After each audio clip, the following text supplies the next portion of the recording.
Bendiciones a todos, espero que se encuentren muy bien, que hayan tenido una excelente semana. La verdad no esperaba estar acá adelante nuevamente tan rápido, pero gloria a Dios, ¿no? Porque al final, si hacemos las cosas para Él, siempre va a ser de bendición. Vamos a estar buscando Primera de Samuel, capítulo 16, verso 1.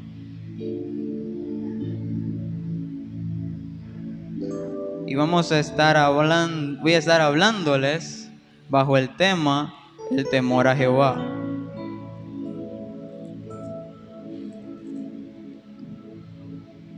Ok, la palabra dice: dijo Jehová a Samuel: ¿hasta cuándo llorarás a Saúl, habiéndolo yo desechado, para que no reine sobre Israel? Llena tu cuerno de aceite y ven. Llena tu cuerno de aceite y ven, te enviaré a Isaí de Belén, porque de sus hijos me he provisto de rey. Amén. A medida que iba estudiando esta palabra, a medida que iba estudiando el libro de Primera de Samuel, me daba cuenta de algo fascinante en la palabra. Y el Señor hacía que yo prestara atención a todos esos cambios de comportamiento que habían en los hombres y mujeres de Dios cuando el temor a Jehová habitaba en sus corazones. Y cómo ellos fallaban en el intento de cumplir con un propósito cuando el temor faltaba en su corazón. El libro de Proverbios, capítulo 1, verso 7, nos dice que el temor a Jehová es el principio de la sabiduría. Y nos habla que los insensatos desprecian la sabiduría y la enseñanza. ¿Qué les quiero decir con esto? Que el temor a Jehová es un principio, una característica no negociable en el corazón de un cristiano. Un cristiano que no tiene temor en su corazón es uno que no se rige bajo la ley de Dios. O sea, que se rige bajo su propia opinión, que va caminando a lo que él cree, creando fundamentos débiles. ¿Y eso a qué lo lleva? A fallar en la misión que el Señor le dio. Por eso es que vemos iglesias y grandes pastores, grandes ministros, hermanos en la fe, que en un momento estaban fuertes y eran ejemplo, pero ahora han caído. Porque en un momento desviaron su mirada y dejaron de prestar atención a su relación con Dios. Y como iglesia tenemos que estar cuidadosos y atentos a esto. Ahora, el temor a Jehová es importante para la iglesia, porque una iglesia que no tenga temor distorsiona el modelo de iglesia que el Señor nos ha dado. Y esto lo podemos ver en la historia de Elí. Elí era un hombre que en medio de sus errores tenía temor a Jehová, pero sus hijos no. Sus hijos hacían lo que le daban la gana en el templo. Se acostaban con las mujeres que cuidaban el tabernáculo. Veíamos cómo ellos también se robaban las ofrendas, engañaban a los israelitas. ¿Y qué hizo esto? Que los corazones de los israelitas se inclinaran a otros dioses. Porque las personas son capaces de comprender cuando tu luz es falsa, cuando tu luz es artificial. Ellos comprenden la luz de Jesús porque es algo que ellos no tienen en su corazón. Y cuando Israel se queda falto de un ejemplo, cuando Israel se queda falto de un líder, se sumerge en la oscuridad. ¿Y qué hace? En las casas de los israelitas habían altares a dioses como Baal y Dagón, dioses paganos de los filisteos. ¿Y quién eran los filisteos? Enemigos directos de Israel. Nosotros tenemos que tener cuidado con lo que estamos trayendo a la casa de Dios. Cuidado con lo que estamos llevando a nuestros hogares, porque si no soltamos el pecado y no nos metemos en comunión con el Padre, lo que estamos haciendo es regar un virus llamado pecado en medio de cada uno de nosotros. Dice la palabra en el capítulo 4 de Primera de Samuel que cuando los israelitas se encontraban en guerra contra los filisteos, ellos perdieron esa batalla. Salieron heridos de la batalla y corrieron a sus campamentos. Los filisteos regresaron a los suyos. Y mientras ellos reflexionaban y le preguntaban al Padre, ¿por qué hemos fallado? ¿por qué tú nos has abandonado? Cuando ellos le preguntaban eso al Padre, uno recordó que ellos tenían una carta de triunfo, que era el arca del pacto. ¿Y esto qué era? La presencia de Dios que estaba con ellos, que los acompañó en cada proceso que ellos se encontraban. Ellos mandan a llamar el arca del pacto, y cuando llega el arca, dice la Biblia que hubo un grito muy fuerte. Los israelitas estaban celebrando y la tierra tembló. Los filisteos desde su campamento escucharon a los israelitas celebrar y dijeron: llegó el arca, llegó Dios. Llegó el Dios de Israel, el que le dio la victoria contra los egipcios, el que le dio la victoria contra Jericó. Llegó el poderoso. Los filisteos entendían la fuerza del Dios de Israel y comenzaron a temblar, dice la palabra. Se dieron golpe de pecho y dijeron: bueno, ya estamos aquí, hay que ir a la guerra. Y ellos se alistan. Me imagino que más de 3 se despidió de sus familiares, porque ellos estaban con la moral por el piso. Comenzaron a escribir cartas de despedida, se sentían afligidos. Pero por otro lado tenemos a los israelitas. Ellos habían salido derrotados, pero en ese preciso momento se sentían contentos y sentían segura la victoria. Ellos se ponían la armadura con gozo porque sentían que iban a ganar. Si Dios está con nosotros, ¿quién contra nosotros?, dice la palabra. Y ellos estaban seguros de eso. Pero en el momento en que la batalla se volvió a comenzar, los israelitas perdieron. Y esta vez solamente llegaron a escapar algunos. Ahora, entender por qué perdieron los israelitas es la base de este mensaje. Los israelitas perdieron porque los mismos sacerdotes encargados de llevar el arca del pacto a la batalla eran aquellos que se acostaban con las mujeres en el tabernáculo. Eran los mismos que agarraban y se robaban las ofrendas del templo.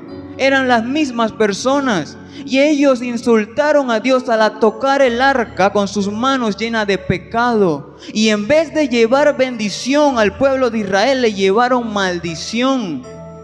Debemos tener cuidado con lo que estamos llevando a nuestros hogares, porque el pecado que estamos haciendo afuera lo estamos llevando, arrastrando con nosotros. ¿Qué hay en tu corazón? ¿Qué hay en el corazón del pueblo de Dios? Hay cosas que tenemos que soltar de raíz. Hay pecados que no podemos estar mimándolos, porque lo que están haciendo es retener el crecimiento de la iglesia y retener la provisión de Dios en tu casa. Hay cosas que tenemos que soltar. Duelan o no, hay que soltar. Porque no podemos amar más el pecado que a Dios. Es más, hay un hombre en la palabra, Saúl, volviendo al versículo original. Saúl no nos lo presentan como un hombre espiritual en sí.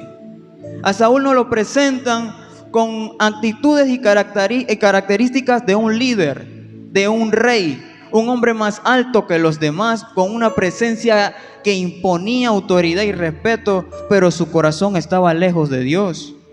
Y no era que Saúl nunca fue utilizado por el Espíritu, porque dice la palabra que el Espíritu descendía sobre él con poder. Y Saúl profetizó.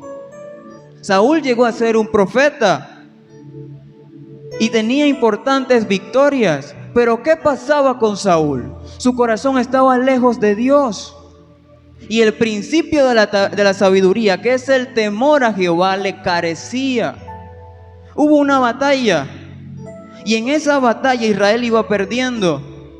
Su hijo Jonatán tomó la valentía con su escudero de infiltrarse en el campo filisteo, y allá él mató varios filisteos y de paso hizo que se confundieran entre ellos, y ellos se comenzaron a matar unos a otros. Saúl, viendo esto, lo aprovecha y ataca. Ahora, Saúl, mientras Jonatán estaba en medio de su misión, él solo con su escudero, da una orden: nadie come hasta que el Señor nos dé la victoria. Jonatán no estaba. Jonatán regresa y él prueba un poco de miel, dice la palabra. Saúl, cuando se entera de esto, lo quiere matar. lo quiere matar. Y no se da cuenta que lo mínimo que merece Jonatán después de lo que hizo es un banquete. Y allí se demuestra la falta de sabiduría, la falta de principio que había en Saúl. Porque él se amaba más a sí mismo, su prestigio, su palabra. Como Jonatán, su propio hijo, primogénito, faltó a su palabra. Él quería demostrar su autoridad matándolo. Pero el pueblo salvó a Jonatán. Nosotros no podemos permitir que el amor a nosotros mismos, a nuestras comodidades, cieguen el amor eterno que tenemos que tener con el Padre. Al Dios encarnado que vino a la tierra para morir por ti y por mí. Su sangre nos da acceso a su gracia. Él se humilló y nos mostró que a través de la humildad y el servicio hay grandeza. Mayor es el que sirve, mayor es el que le busca. El temor a Jehová es un fundamento de reino para que aquellos que temen a Jehová le siguen y demuestran su amor más allá de lo que ellos sienten por sí mismos.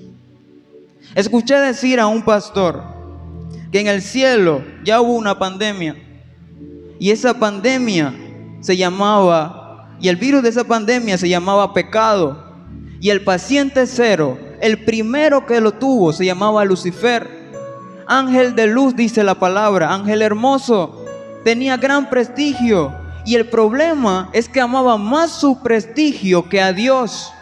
Se adoraba más a sí mismo de lo que adoraba al Padre. ¿Y esto qué hizo?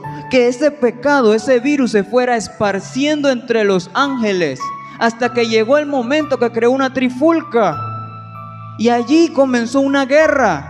Y el Señor tomó la decisión de exiliarlo, mandarlo al infierno, cortando de raíz lo que atacaba a su reino. Nosotros en algún momento saldremos a llevar la palabra, porque el fin de los tiempos no es que está llegando, ya está. Y nosotros como pueblo de Dios vamos a salir a hablarle a las personas de su camino, de su verdad y de su vida.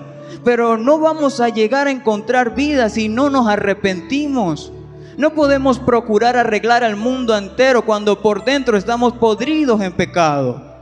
Debemos estar limpios ante los ojos de Dios para encontrar su salvación y su gracia. Porque en el momento en que salgamos con los pecados y las cosas que tenemos bajo la carpa, llegará el momento en que en vez de ver vida, veremos maldición y muerte como los sacerdotes. La Biblia nos habla y nos acerca a la historia de Acán. Dice la palabra que el Señor entregó en las manos de los israelitas, en las manos de Josué, les entregó la tierra de Jericó, el reino de Jericó, y le dio una orden: no tomen recompensa de nada de lo que haya ahí, quémenlo o mátenlo, con excepción de Rahab y su familia. Pero ellos tenían que eliminar todo. Uno de los miles de soldados, uno de los miles de israelitas decidió tomar recompensa y la escondió. Nadie se había dado cuenta. Israel ganó la batalla y parecía que todo estaba pasando sin que nadie se enterara. Días después, Israel tiene otra batalla contra un pueblo pequeño llamado Jai. Y en esa batalla Josué toma la decisión de mandar solamente 3,000 hombres, porque era una ciudad que ellos sabían que tenían la fuerza militar para vencer. ¿Y qué pasó? Israel pierde la batalla. Josué devastado se tira al suelo, rasga su vestidura, se tira con la frente al piso, le tiran ceniza en la espalda y llora por horas, hasta que el Señor le levanta la cabeza y le dice: tú no hiciste nada, tú no tienes pecado. En el campamento de los miles y los miles de israelitas hay un anatema, hay uno que está regando el pecado y la maldición. ¿Qué hace Josué? Lo busca, lo encuentra, lo apedrea a él y a su familia. Acán no se había dado cuenta que lo que él estaba llevando, la maldición que él estaba metiendo en su casa, estaba matando incluso a su familia. Y nosotros tenemos que tener cuidado con lo que estamos llevando a nuestra casa. ¿Qué pecado hay oculto dentro de nuestro corazón que no queremos soltar? Esta palabra que el Señor me daba no era para que te sintieras acusado, señalado, sino para que nos examinemos a nosotros mismos, para que nosotros miremos dentro de nosotros mismos y veamos qué hay de suciedad dentro de nuestro corazón. Porque hay momentos donde el Señor nos va a poner a prueba. Y si no estamos listos, si no cumplimos con los requisitos, nos va a desechar como a Saúl y se va a proveer de otro. Y esto es la gran verdad. La vida viene en el momento en que nosotros nos arrepentimos y se la entregamos a Jesús. ¿Qué es lo que el Señor nos enseñó a nosotros cuando estaba en la cruz del Calvario? Mirándonos con amor, incluso cuando se sentía solo y con dolor, nos dijo: yo te amo. Señor, perdónalos porque ellos no saben lo que hacen. Nos veía con ojos de amor más allá de lo que nosotros podemos comprender. Y nosotros pagamos a esto con pecado, con maldad. Debemos tener cuidado con lo que estamos haciendo, porque nuestros pasos deben ser dirigidos por el temor a Jehová. La falta de temor en el corazón de la iglesia está haciendo que nos amoldemos al mundo en vez de hacer que el mundo se amolde a nosotros. Y esto no se puede permitir. Nosotros no podemos creer aparentar a lo que el mundo es, sino que tenemos que mostrarle al mundo nuestra sal, no una falsa luz. ¿Qué estamos haciendo como iglesia? Tenemos que meditar en esto, porque cuando llegue el momento de aflicción, cuando llegue el momento de persecución de la iglesia, tenemos que buscar nuestro fundamento. Y si nuestro fundamento, nuestra base es Cristo, entonces no importa lo que el mundo haga, no nos van a detener. Llegó un momento en el que al profeta Ageo le llega palabra de Dios. El pueblo de Israel se había olvidado de edificar su casa y se habían metido a edificar sus propias casas, a arreglar su vida, a cuidarse a sí mismos. Y en un momento el pueblo se alejó del corazón de Dios. Y esto el Señor los reprendió. El Señor les mandó palabras diciendo: ustedes siembran, pero cosechan poco. Comen, pero no se llenan. Toman, pero no se sacian. ¿Y por qué era esto? El Señor había cortado su mano, su provisión divina, a causa del olvidado que tenían su relación con Dios. Tu relación con Dios abre los cielos. La forma en la que confías en el Padre te da acceso a poder recibir las glorias y lo que Él tiene preparado para tu vida. Si nosotros queremos ver en esta casa una gloria mayor que la primera, tenemos que arreglar lo que está dentro de nuestro hogar, dentro de nuestro corazón, porque estamos fallando en el momento en que queremos salir a arreglar corazones ajenos y el nuestro está en pecado. ¿Cómo vamos a liberar un corazón si el de nosotros está atado? Nosotros no podemos dar lo que no tenemos. Y esa carencia es la que está afectando a la iglesia. Jóvenes, mujeres, pastores, líderes, todos han estado jugando al cristianismo. Muchos han estado en eso.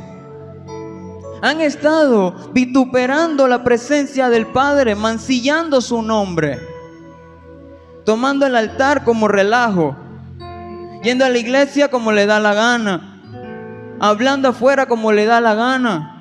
Dice la palabra que nosotros somos carta leída al mundo. Nuestro testimonio habla de Cristo. ¿Qué está hablando tu testimonio? ¿A tú le estás hablando? ¿A quién estás tratando de llegar? Porque con faltas, con tus errores, lo que estás haciendo es alejar al pueblo de Dios, haciendo que ellos se inclinen a falsos dioses y en sus casas creen falsos ídolos. Solo hay un Dios. Y es momento de que nosotros lo mostremos, no solamente hablando en redes, no solamente hablando con nuestros compañeros, sino también en nuestra vida privada. ¿Qué haces cuando crees que nadie te ve? Porque siempre hay alguien viéndote. Siempre hay alguien viéndote. ¿Qué haces cuando crees que apagas las luces y cierras la puerta de tu cuarto y te meten en el teléfono? ¿Qué haces en el teléfono? Porque el Espíritu Santo, el Señor, escudriña los corazones y Él conoce quién le sirve y quién no. Venir a la iglesia y creer que nosotros somos capaces de acceder a la gracia por nuestro propio esfuerzo no sirve. Dice la Biblia en el libro de Oseas que los príncipes llegaron a amar lo que avergüenza a Dios. Y ellos montaban altares, montaban ofrendas gigantescas, creyendo que el Señor lo miraría con agrado. Pero el Señor apartaba su mirada. ¿Por qué el Señor apartaba su mirada? Porque lo importante en el hombre, en la vida de un cristiano, es lo que tiene en el corazón. Me gustaría cerrar orando por cada uno de nosotros. Me gustaría que se pusieran de pie para que oremos juntos. En antes cantábamos una canción que a mí me encanta, que es He decidido seguir a Cristo. Y que se supone que la letra dice que no vuelvo atrás. Y es momento de que lo tomemos en serio y que no volvamos atrás. En el momento en el que nos sintamos solos, en el momento en que nos sintamos afligidos, o que el Señor nos da una bendición y nos salimos de su presencia. Si vamos a poner nuestra mirada en Jesús, hagámoslo en serio y con todo el corazón. El Señor me ha permitido dar esta palabra, no para juzgar a nadie, sino como una oportunidad para llamar al arrepentimiento y al cambio. Vamos a estar orando. Amantísimo Dios, Padre Celestial, en esta hora, Señor, te damos las gracias, Señor, por la oportunidad que nos has dado de escuchar tu palabra. Te presento, Señor, el corazón del pueblo. Te presento, Señor, sus anhelos, sus deseos, Padre. Y te pido, Dios, que seas tú, Jehová, guiándolo por el camino de rectitud, guiándolo, Padre Santo, por el camino de tu gracia. No les permitas, Padre Santo, resbalar en el camino, Señor Jesús, que guía a ti. Sino, Señor Jesús, que de su boca hablen sabiduría, que en su lengua haya justicia y en sus corazones esté escrito, Señor, la ley de tu palabra. Que tu gracia y tu sangre los alcance y rompa toda cadena de pecado y todo lo que haya oculto dentro de su corazón. Porque creemos en tu palabra, creemos que tú sanas y que tú salvas. Y hoy, Señor, entregamos nuestras vidas nuevamente a tu presencia y te pedimos que nos examines, Señor Jesús, y que trabajes con aquellos que está oculto bajo nuestra carpa. No nos permitas llevar maldición a nuestros hogares, no nos permitas llevar pecado a nuestra casa, no nos permitas poner pausa al crecimiento de la congregación. En el nombre de Jesús, amén. Bendiciones.